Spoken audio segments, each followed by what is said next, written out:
Okay, wow. Get ready for a deep dive today because we're tackling a fascinating and, let's be honest, slightly intimidating topic. Yeah. The eight consciousnesses in Buddhist thought. Mm. You've provided us with excerpts from the Pandu Thukluin, Right.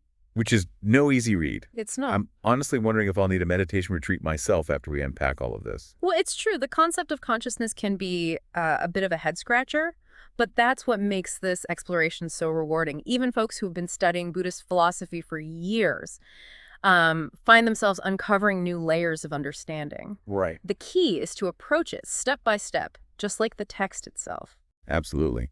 And speaking of the text, it seems like these eight consciousnesses are presented as a core concept for understanding, well, just about everything. The nature of reality, the causes of suffering, you name it. Where do we even begin? You've hit the nail on the head. It is all interconnected. The Eight Consciousnesses offer a framework for understanding how our minds interact with and even shape our experience. We start with the familiar five senses: sight, hearing, smell, taste, and touch, which form kind of the foundation of our sensory perception. Okay, that's relatable enough. Yeah. We all experience the world through our senses. What comes next? Then we have the sixth consciousness, which is essentially the thinking mind. It's the aspect of ourselves that perceives, judges, analyzes, and forms intentions. It's the internal dialogue we have with ourselves, the stream of thoughts that colors our perceptions. So far, so good. But then things take a turn for the really intriguing, the seventh consciousness, the afflicted mind. Right. And the eighth, this mysterious storehouse consciousness. Those sound a bit more, shall we say, intense. Intriguing indeed. And they are deeply connected to the human experience. The seventh consciousness, as the name suggests, is seen as the root of our struggles. It's where our sense of ego resides, that clinging to a separate self that often leads to suffering. I'm already seeing how this connects to the Buddhist teachings on suffering and the illusion of self. It's like our own minds, specifically this afflicted mind, are creating the very problems we're trying to escape from. Precisely. And this is where the eighth consciousness comes into play. It's described as a vast cosmic reservoir of karmic potential, containing imprints of all our past experiences and the seeds of future possibilities. Think of it like a vast ocean with waves of individual consciousness arising and subsiding within it. That's a powerful image. One thing that struck me while reading these excerpts was this recurring seed metaphor. It's like the text is saying we have all these seeds within us that influence how we experience the world, similar to how a seed contains the potential for a whole plant. That's a very astute observation, and it gets to the heart of these teachings. The idea is that our consciousness isn't merely a blank slate that passively receives information. Instead, it's shaped by karmic seeds, imprints of our past actions, intentions, and experiences that influence our perceptions and shape our reality. So it's not just about what's happening to us in this life, but also about the baggage, or maybe potential is a better word, that we're carrying from previous lives. Exactly. The excerpts delve into how this concept helps to explain the Buddhist understanding of rebirth. Our karmic imprints, these seeds within us, don't simply vanish when we die. They continue to influence the course of our future births, shaping the circumstances and experiences we encounter. That's a pretty radical concept, especially for those of us raised with a more Western, linear view of life and death. It challenges the idea of a separate, independent self that begins at birth and ends at death. It certainly challenges our conventional understanding. This concept proposes that our individual consciousness is interconnected with the larger web of existence, a continuously flowing stream that transcends the boundaries of individual lives. Wow, we're really getting into the deep end here. One metaphor I found particularly intriguing was the idea of feeding our consciousness. What does that mean exactly? It makes it sound like consciousness is some kind of entity that needs sustenance. Another great question. This metaphor points to the idea that our consciousness is not static. It's dynamic and responsive to our actions. When we repeatedly engage in negative thought patterns or behaviors motivated by greed, hatred, or delusion, we're essentially feeding those tendencies within us. We're strengthening those karmic seeds, making them more likely to sprout and influence our experience. So if constantly indulging in anger is like feeding the anger seed, does that mean there are ways to starve those negative tendencies and cultivate more positive ones? What does it mean to feed the seeds of liberation? Now you're getting to the heart of the matter. Understanding the nature of these consciousnesses is not just an intellectual exercise. It's about understanding how we can transform our experience. It's about making conscious choices about what we feed and how we cultivate a more awakened way of being. But we'll dive deeper into that after the break. All right, so before the break, we were really digging into this idea that our minds are far from passive observers. They actively shape our reality, and in a way that's both empowering and a little daunting, especially when we consider that the seventh consciousness, the afflicted mind, seems to be at the root of a lot of our struggles. You've touched on a crucial point. The seventh consciousness is often described as this restless energy within us, constantly striving, grasping, seeking something solid to hold on to. It's the source of our ego, that strong sense of me that tries to define itself in the world. And the text certainly doesn't sugarcoat the downsides of this ego-driven consciousness.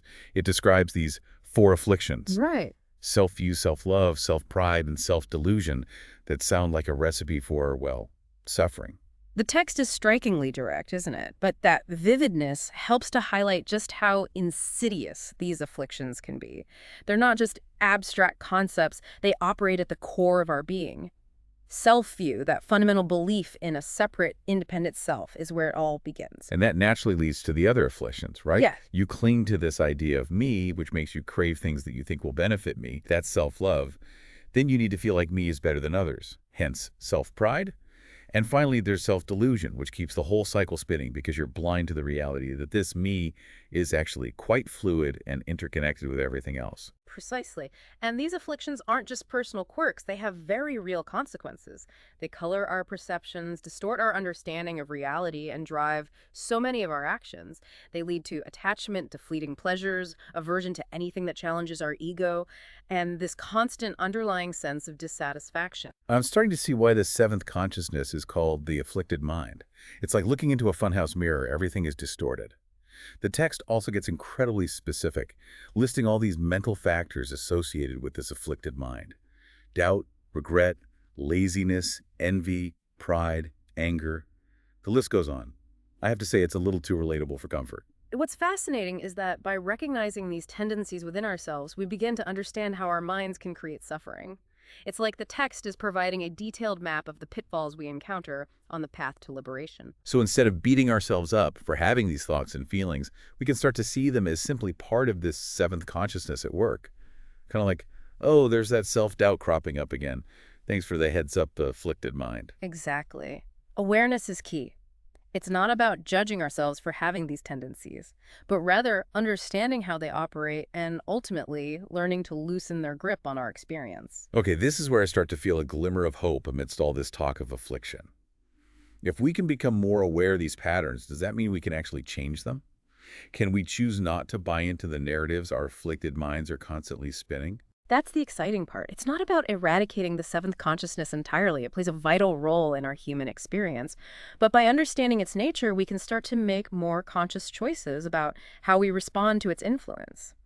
But before we delve into that, we have one more consciousness to explore: the mysterious storehouse. Ooh, yes.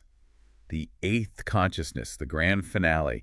We've got to unpack that intriguing storehouse of karmic seeds before we move on to solutions. On that note, let's take a quick break. All right, we've covered a lot of ground already. The senses, the thinking mind, that tricky, afflicted mind. Now for the grand finale, the eighth consciousness. Right. The storehouse consciousness. It's described as this vast repository of karmic seeds, holding the potential for, well, everything we've ever experienced, and everything we might become. It's almost like a cosmic database of our being, isn't it? It's a powerful image, and it speaks to the sheer scope of this consciousness. It's important to remember that this eighth consciousness isn't separate from us. It's the very foundation from which all other consciousnesses arise. It's described as this constantly flowing stream of consciousness, containing imprints of our past, the seeds of our present, and the potential for our future. So if it holds the seeds of everything we've ever done, both the good and the, let's say, learning experiences, does that mean we truly have unlimited potential? Could we all become enlightened beings, or is there a chance we could end up backtracking down the karmic ladder? This gets to the fascinating question of free will versus determinism. The storehouse consciousness isn't a fixed blueprint that dictates our every move. It's more like a dynamic field of possibilities. It contains the seeds of countless paths, and our actions, intentions, and choices are what determine which seeds are nurtured and which wither away. So instead of a database, maybe a garden is a better analogy, we can cultivate the seeds we want to grow. Compassion, wisdom, generosity. Hmm. But we also need to be aware of the weeds that might pop up, greed, hatred, delusion, and make sure they don't take root. Precisely. The storehouse consciousness provides the soil and the seeds, but we, as conscious beings, are the gardeners of our own minds. We have a say in what we cultivate. The excerpts make some pretty compelling arguments for the existence of this eighth consciousness, like how it accounts for the continuity of consciousness after death. If there's no fixed self, as we typically think of it, what is it that continues from one life to the next? That's one of the most intriguing aspects of this concept. The eighth consciousness provides a framework for understanding how a sense of continuity can exist even without a permanent, unchanging soul. Think of it like a wave on the ocean. The wave itself is constantly changing, rising and falling, but it's still part of the larger, continuous body of water. So our individual lives are like waves, temporary expressions of a much vaster, interconnected consciousness. That's a pretty mind-blowing idea. It is mind-blowing, and it challenges us to reconsider our place in the grand scheme of things. It suggests that we're not isolated islands, but rather interconnected expressions of a larger unfolding reality. Okay, so we've got this intricate map of consciousness, this fascinating interplay of senses, thoughts, ego-driven impulses, and this vast storehouse of karmic potential. But I have to ask the practical question, what do we do with this information? How can understanding these eight consciousnesses help us live better, more fulfilling lives? That's the essential question, isn't it? The Pandu Thukluin doesn't present these teachings as mere intellectual curiosities. They're meant to be tools for transformation, for cultivating greater freedom and well-being. The text emphasizes cultivating wisdom and ethical conduct. And it talks a lot about meditation and mindfulness practices. Is that where the rubber meets the road, so to speak? Absolutely. The text suggests that by calming the mind through meditation and becoming more aware of our thought patterns through mindfulness, we can start to see the workings of the eight consciousnesses more clearly. We begin to notice how our senses, thoughts, and emotions arise and pass away, and we learn not to get so caught up in their sway. So it's about creating some distance between ourselves and the constant chatter of our minds, especially that afflicted mind, always trying to stir up trouble. Yes, and in doing so, we start to tap into the wisdom and compassion that are inherent in the eighth consciousness. We create space for the positive seeds to grow, for greater peace, understanding, and connection to flourish. This has been an incredible journey. I'm walking away with a lot to ponder. It feels like we've only just scratched the surface of this vast and intricate topic. You're absolutely right. This is an exploration that could unfold for lifetimes. But if there's one thing I hope you take away from our dive today, it's that your mind is a powerful force. By understanding its nature, you can choose to direct that force towards creating a more positive and fulfilling experience for yourself and all beings. That's a powerful thought to end on. Yeah. And to our listener, we'd love to hear your thoughts. What insights resonated with you? What questions bubbled up for you during our exploration? This deep dive is just the beginning of a much larger conversation.